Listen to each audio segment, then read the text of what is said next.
Mazlek.net. Le journal.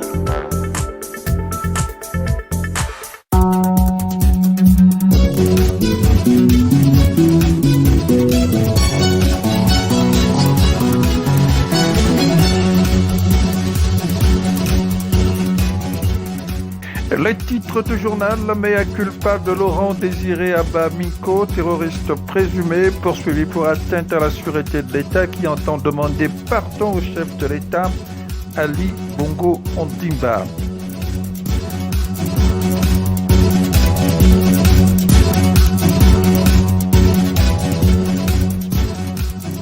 Le capital confiance de Jean Ping écorné au sein de son groupe politique Coalition pour la Nouvelle République à la suite d'une pause photo controversée avec l'ancien vice-président de la République Pierre Claver Maganga Moussavou.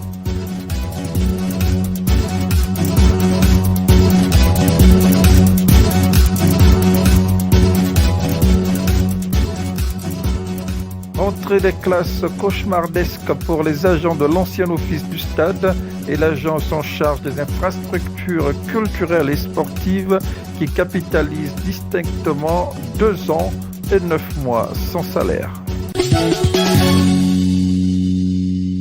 Laurent Désiré Abba, auteur présumé d'atteinte à la sûreté de l'État pour avoir prémédité et exécuté la pose de bombes artisanales dans de nombreux édifices publics, fait désormais profil bas en sollicitant depuis sa cellule de la prison centrale de Libreville la clémence du chef de l'État, Ali Bongo Ondimba. Se déclarant favorable à la tenue d'un dialogue politico-social entre les forces vives de la nation, Laurent Désiré Abba n'entend pas se faire prier pour présenter ses excuses au peuple gabonais et demander pardon au président de la République, son grand frère, souligne son porte-parole et porte-parole de son mouvement politique, Guy Arlin Nang Ongo. Et je demande à la justice gabonaise d'être indulgente avec le président Laurent Désiré Abba Minko, qui est d'ailleurs prêt à présenter des excuses solennelles au président de la République le moment venu. Je sais qu'on est en Afrique. Abba Minko, c'est le petit frère du président Ali Bongo Ondimba. Il est prêt à présenter ses excuses au président de la République. Je souhaite vivement que le président de la République convoque la concertation nationale pour que les Gabonaises et les Gabonais se parlent et se mettent au travail dans l'intérêt supérieur de la nation. C'est mon espoir, c'est mon vœu le plus profond. Guy Arlin Nang Ongo, porte-parole du mouvement citoyen Gabon Nouveau Départ, sera l'invité de ce journal en page magazine. Dans la perspective du nouveau dialogue politique qui se dessine au Gabon, l'opinion a accueilli avec beaucoup de perplexité la photo dans laquelle pose au domicile de Maganga Moussavou, Jean Ping et les propriétaires des lieux. Les relations entre les parties ont été ces dernières années brouillées par la décision jugée contre nature de Maganga Moussavou de dénier à Jean Ping la victoire qu'il a revendiquée à la présidentielle d'août 2016 en préférant prendre fait et cause contre la vie populaire. Pour le challenger de Jean Ping à ce scrutin, j'ai cité Ali Bongo Ondimba, décision qui continue d'alimenter la polémique et qui avait été sanctionnée par l'arrivée de Maganga Moussavou au poste de vice-président de la République avant sa récente éviction sur fond de déculottée politique inédite. Ce retour à la lune de miel entre ces deux hommes souffre d'interprétations diverses. Certains dénoncent un acte de sorcellerie politique alors que d'autres se plaisent à évoquer un instant de compromis politique circonstanciel d'ici à ce que l'enfant terrible de Moussatou, allusion à Maganga Moussavou, n'en rajoute une couche. Au sein de la coalition pour la Nouvelle République, bunker politique de Jean Ping, une certaine liberté de ton brouille la traditionnelle harmonie. Le président de l'Union des patriotes gabonais loyalistes, Adrien Paul Adiaino Ivanga. Pour ma part, la photo qui fait le buzz en ce moment ne s'imposait pas. Le président Ping a le droit de rencontrer qui il veut et par contre, en faire une publicité, c'est une autre chose parce que ça pose un problème de lisibilité dans les troupes. Au niveau de l'électorat du président Ping, les gens s'interrogent dans la mesure où, qu'on le veuille ou non, Maganga Moussavou est un repoussoir Babagana Boussavou a une équation politique, somme toute, très relative. Et à juste titre, l'électorat du président Ping se pose la question de savoir quelle est l'utilité de poser avec un Babagana Boussavou dont la versatilité n'est plus à démontrer. C'est là que le problème se pose. Autrement dit, je peux comprendre le souci du président Ping de fédérer large, mais on ne fédère pas large à n'importe quel prix. Cette photo risque de poser plus de problèmes à la coalition que d'en arranger. www.mazleg.net. Vacarme ce lundi 26 août 2019 dans la cour du ministère de la Jeunesse et des Sports à l'actif des agents de l'ancien office du stade omnisport président Omar Bongo et de l'agence en charge des infrastructures culturelles et sportives qui capitalisent distinctement 2 ans et 9 mois sans salaire. La complainte de l'un d'entre eux. On se retrouve déjà à plus de 9 mois sans salaire, pas de communication de côté de notre ministère. On ne sait pas à quel niveau le dossier de nos règlements et de nos arrêts des salaires et de nos droits, on ne sait pas aujourd'hui là où nos dossiers se trouvent parce que aujourd'hui, sans vous mentir, on ne sait pas à quel sens se vouer. On ne sait pas où aller parce qu'on a plusieurs collègues qu'on a mis dehors. On a des collègues qui sont malades mais qui sont incapables de se soigner aujourd'hui. Et là, nous sommes déjà là à la rentrée. On ne sait même pas comment il faut d'abord aller inscrire nos enfants et on ne sait pas comment il faut payer les cahiers de nos enfants. Nous sommes là perdus, pas de visibilité. Et dans nos maisons, on a des problèmes avec nos femmes. Aujourd'hui, même dans des familles, quand on a des décès et tout le reste, nous sommes incapables d'aller participer. Donc aujourd'hui, en fait, cette situation nous rend vraiment tellement malheureux. En fait, on ne sait pas on ne sait même pas chez qui il faut aller. Aujourd'hui, la seule personne à qui on peut parler, qu'on peut demander de régler ce problème, c'est le président de la République. Prévenir les maladies et les grossesses précoces chez les adolescents et les jeunes en ces temps de période de vacances scolaires, toile de fond d'une campagne de sensibilisation et d'information organisée le samedi 24 août 2019 dans la partie nord de Libreville par les jeunes du quartier Kalikac. Une plateforme d'échange qui a vu la participation active de plusieurs ONG évoluant dans le domaine de la santé, à l'instar d'SOS AVC dirigé par Aimé Delia Biloumi, épouse Djali.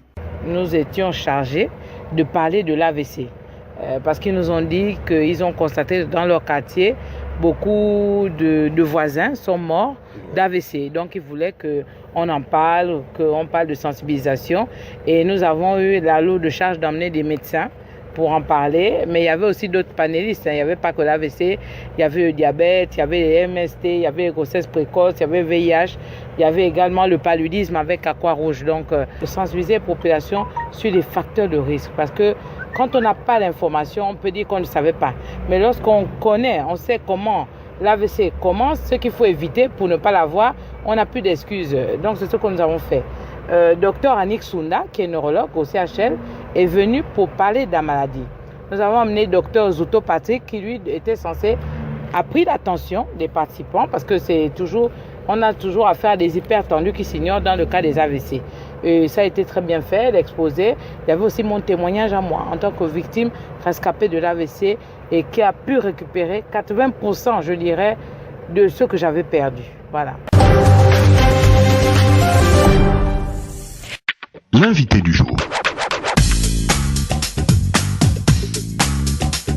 Yarlen Ayengo, je suis le porte-parole du mouvement citoyen Gabon Nouveau Départ et le porte-parole du candidat Roland Désiré Abaminko à l'élection présidentielle du 27 août 2016. Vous avez été emprisonné avec lui, il est resté en tôle, vous êtes sorti, votre dossier a été blanchi. Satisfaction? Totale satisfaction. Et je demande à la justice gabonaise d'être indulgente avec le président Roland Désiré Abaminko, qui est d'ailleurs prêt à présenter des excuses solennelles au président de la République le moment venu. Il a quand même été présumé inculpé de tentative d'atteinte à l'autorité de l'État. N'est-ce pas grave? Je ne rentre pas là-dedans. Je sais qu'on est en Afrique. Abaminko, c'est le petit frère du président Ali Bongo Ondimba. Il est prêt à présenter ses excuses au président de la République. Votre brevière politique reste intacte, la marche du Gabon vers la souveraineté, et vous proposez une sorte d'alternative entre la révision des accords de coopération, sinon le dépoussiérage des accords politiques passés avec la France. Oui, nous sommes favorables à ça parce que ces accords ont été signés avant notre indépendance. Et selon le droit, des accords signés avant l'indépendance sont des accords internes à la France, c'est-à-dire des accords franco-français, et non des accords de coopération entre l'État français et l'État gabonais. Raison pour laquelle nous demandons... Parce que le Gabon n'existe pas avant 60, c'est cela? Tout à fait. Là, vous dites toute la vérité. Le Gabon est un État souverain après le 17 août 1960, pas avant.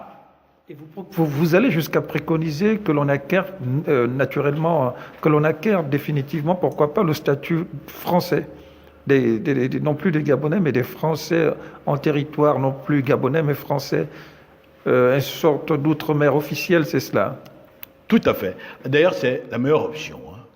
Parce qu'il y a une option, il y a le court terme, il y a le moyen terme. Nous avons deux visions. Le court terme, c'est de dire, si on ne veut pas réviser les accords avec la France en profondeur, on renonce à notre nationalité gabonaise, à notre indépendance sous condition, pour redevenir officiellement des Français et jouir des avantages de la puissance qu'est la France. Et là, c'est les Gabonais qui vont gagner en termes de bien-être et à tous les niveaux. Maintenant, le long terme, c'est quoi? C'est que le 27 août 2016, on a atteint notre unité nationale, après 56 ans. Ce qui revient à dire que le travail nous prendrait également 56 ans. C'est quoi le curseur de cette unité nationale? Le curseur, c'est essentiellement l'arrivée en tête, lors de la dernière élection présidentielle, de deux candidats, issus de deux ethnies minoritaires, Ali Bongo Ondimba et Jean Ping. Pour une fois au Gabon, deux candidats minoritaires sont arrivés en tête d'une élection présidentielle. Ce qui signifie que les majoritaires du pays ont voté en faveur des minoritaires du pays. Ce qui signifie en clair que le Gabon a atteint son unité nationale. Et dans le cadre de l'organisation des élections et dans le cheminement vers la transparence recherchée, vous souhaiterez que la société civile prenne les rênes de l'organisation des élections politiques au Gabon? Mais ce serait même une preuve de bonne gouvernance. Parce que vous ne pouvez pas être parti politique et participer dans le processus électoral. Vous ne pouvez pas être jugé parti. C'est un conflit d'intérêts. Aujourd'hui, le dossier a été donné aux magistrats sans succès patent. En tout cas, notre proposition à nous, c'est que ce soit la société civile qui gère les élections pour indiquer le cap vers la bonne gouvernance, pour rompre avec Est-ce qu'elle fait gage de neutralité, cette société civile? Le reste, ça se verra. Essayons quand même. Votre mot de la fin?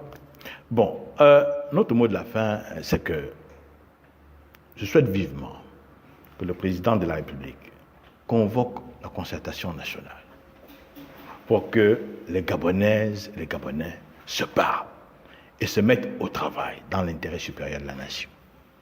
C'est mon espoir, c'est mon vœu le plus profond. Merci. Merci. Okay. L'info du Gabon en un clic, c'est sur www.mazlec.net.